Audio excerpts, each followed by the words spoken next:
عادي هي كلمة ديروما استاغين وحانو استاغي إن آن إذن حسوسيو حق وعالم علماء أمة إسلام كمدة بنقوله عالم كاسو ساك صلاة صبح غيريودي عالم كاس وشريف عبد النور رحمة الله تعالى عليه شريف عبد النور شريف حسن شريف آدم شريف مقبول ساق صلاة الصبح أيوكو غيريودي مكة المكرمة في بيت الله الحرام عاوى عشها أيال قلت كان يا صلاة الجنازة في المسجد الحرام بعد العشاء أيانا لدوغيا إن شاء الله تعالى شيخو مركو غيريوني أسا كدر دارمي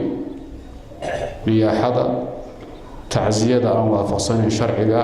إن لقداي رقنا إيماء هاي ينان هوشا سوكلا كهض لكن عالمك غيريودي علماء الله بدماء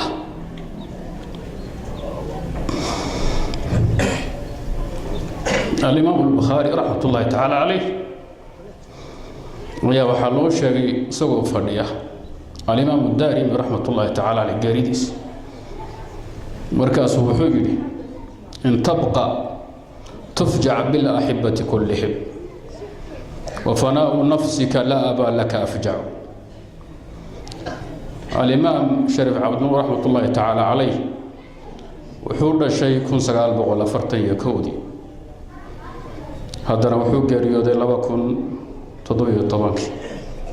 عمر الدير تضباطاً يتضبوا أمل له يا إلهي سي عالم وحوها عالم أمة ما أهين وذات نفتي سأنه ما أهين عالم اسببدله وحوها رجل الالتزام بالشريعة الإسلامية في المواقف الصعبة عالم لازمة شريعة الإسلام كون الرقمة حالتها علوس مركي مادان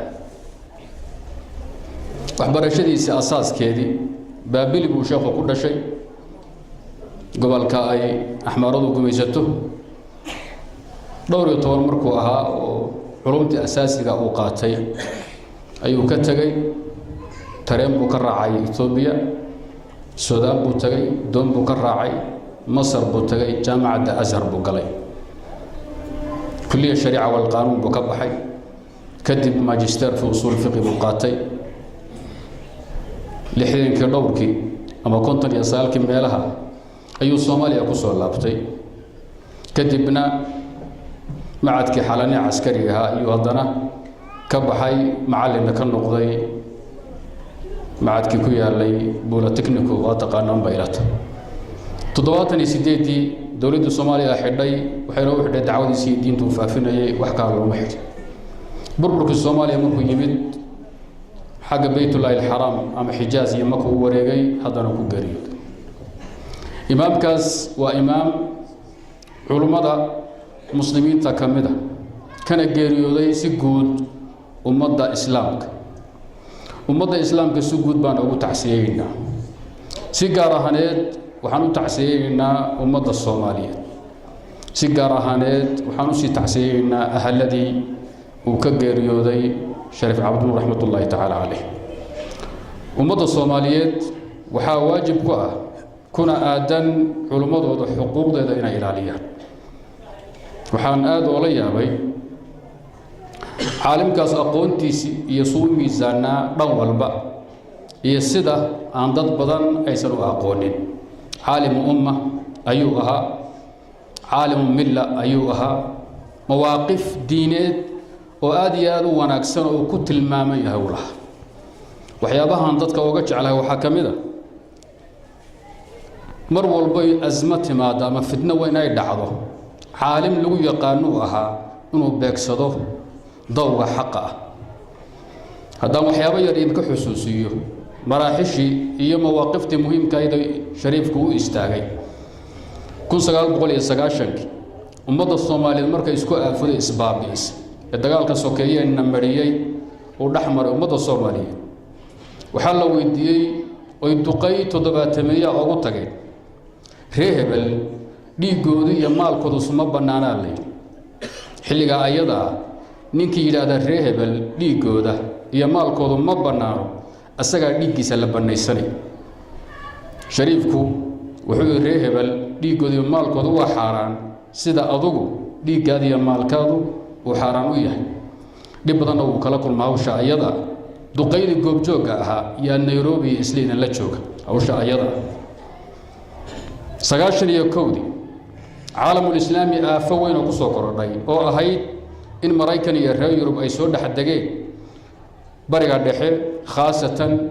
beledkii xaraamka ay yimaadeen Sacuudiya ay yimaadeen kadibna culimadii hay'atu kibaarul ulama ay taageereen beledka islaamiga in gaar lagu soo hogaamiyo oo dhex degto dhex fadhiisato shariifku wuxuu ka istaagay mowqifkii ku aadana nin culama inuu ka istaago wuxuuna ku cadeeyay qadiyada inay xaraan tahay diin la'aana tahay kitaabkiisa buluuqa qism al-jihad 1992 markay beelaha harti iyo ururkii itixaad la oran jiray dagaalameen su'aalo adag oo xarij ah ayaa shariifka qadiyada laga weydiiyay beeshuna ay weydiin jirtay wuxuuna ka istaagay mowqifka ku aadana nin culama 93 iyo wixii ku baagnaa ummadii Soomaaliyeed oo gobolka Ogaadaya ka dagaalami jirtay wuxuu ahaa imaamka laf dhabarta u ah ee fataawada iyo su'aalaha iyo nawaasisha oo la soo laabtaan wuxuuna ka istaagi jiray kuna dhintay asagoo mowqifka waligii aan bedelin hadda u dambeysay 2006 iyo 5 wixii ka dambeeyay markay Soomaali lagu soo duulay dhalinyaro wadaado maxaakima istaageen inay istifaacaan wuxuu ahaa imaamka loogu soo laabto mowqifka sharciga inuu istaago cadeeyana waaqiftaas la yaqaano in culama inuu istaago loo baahnaa ayuu istaagay kuna tilmaamay waa dhaxdeera nin walba markuu imaamku mowqif istaago wuxuu ka qadan jiray go'aan cidaai ah oo xadgudub ah 93 ayaa shariifka la weydiiyay koox muslimiina intay iskaashato wanaagii iyo khayrkii ummadda in wax loo taro musu kaashan karaan urna ma asaasi karaan haaburu waa fatwooday qoraalana uu ka sameeyay niman baa kula culoobay oo shariifka hawsha kula dagaalamay aminka nool tii Sacuudiga oo hay'atul kibaar ka qaatayna qoliya kula dagaalamay 2008 iyo 9 hadda u dambeysay go'aan uu ka qaatay qadiyad Soomaaliyeed ku saabsan masaajida islii qaybo kamida ya shariifka laga xamanayo lagu xadgudbay mar walba mowqif sharci uu qaato inta uu soo mowqifka ka farxinin ama aan jeclaysanin ayaa shariifka ku xadgudbi jirtay dhaqanna wuxuu lahaa nin walba ku xadgudba inuu san u jawaab inta maraaxil iyo tilaabe uu soo maray waligii oo muusa jawaabin hadda markuu geeriyoonay dardaaranka wanaagsan buu ka tagay sida sharciga waafaqsan la xabaalo tacsiyan la dhigin raashin guriga lagu ma karin karo saadarteed reer Maka muslimiinta Maka joogtay Soomaaliyeed maanta waxay ku qasbanaadeen inay raashimo banaan ku soo kariyaan ahalkii reerkana u keenaan sida sunnadu ahayd caawana waa lagu tukanaya waa la xabaali doona waxaan u istaagay inaan xusuusiyo xaq idinku leeyahay waxa kamida inaad u ducaysaan ilaahay subhanahu wa ta'ala naxariis u weydiisaan waajibaad badan asagu saara waa gutay intuu karay turaaf cilmi ah oo aad u qiimo badan waa ka tagay axaadiista ayuu idin duubay fiqiyaadkii waa duubay carabiyadii waa duubay usul fiqi waa duubay turaaf cilmi ah oo aad u badan buu ka tagay ummadana dhaxal u ah waxaan rabaa dhowr qodob inaan idinku baraarujiyo qodobka koobaad shariifka damdaaf ilaahay subhanahu wa ta'ala loo weydiiyo hal loo duceeyo qodobka labaad cilmiga uu ka tagay naafica hal la nashriyo hal la faafiyo ninkii tafriiqin kara ajalihiisa ninkii risaala ka qori kara ninkii tarjuma wanaagsan oo noloshiisa ku saabsan qori kara xuquuqdiisa waxa kamid ah cilmigiisa inaan nashrino si loogu intifaaco sida hadda ka horba loogu intifaacay soo ugu baxsado maalinka qiyaamo ilaahina subhanahu wa ta'ala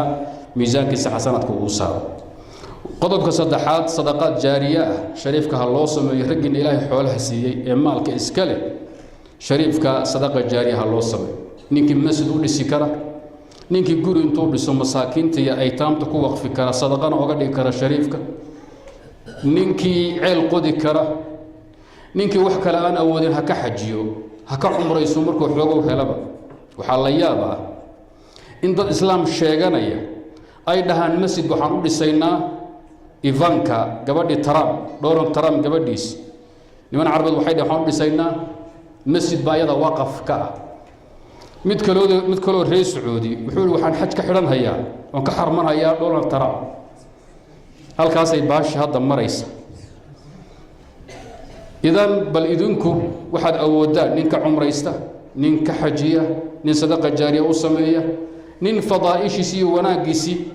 ummadda bara si bal naxariis ilaahay subxaanahu wa tacaala